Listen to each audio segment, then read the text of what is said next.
Pirated SPG. Striktong patnubay at gabay ng magulang ang kailangan. Maaaring may masiselang tema, lengguwahe, karahasan, sexual, horror o droga na hindi angkop sa mga bata.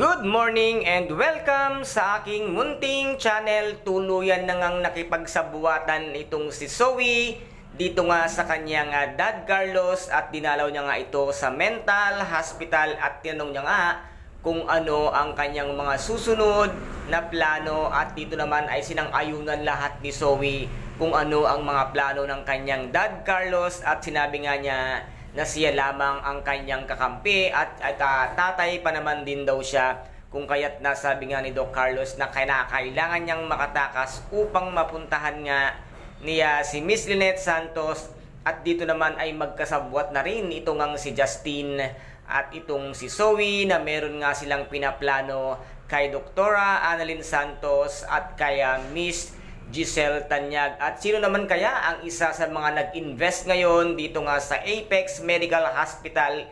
Ito kaya ay kakampi or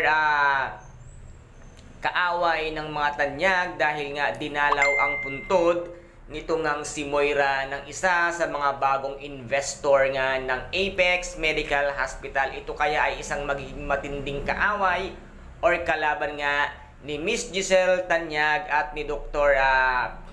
RJ. Ito kaya ay mga isa sa mga kaibigan or galamay nga nitong si Eric na dating asawa nga ni Miss Giselle Tanyag. And guys, ito po ang ating pakaabangan dito nga sa Abot Kamay na pangarap na kung saan ay napaka-intense at kapanapanabik ang bawat eksena. At kung nagustuhan po ninyo ang aking videos for today, paki-subscribe na lamang po ng aking channel, paki-like and share para maging update kayo sa lahat ng gagawin kong videos. Maraming salamat po.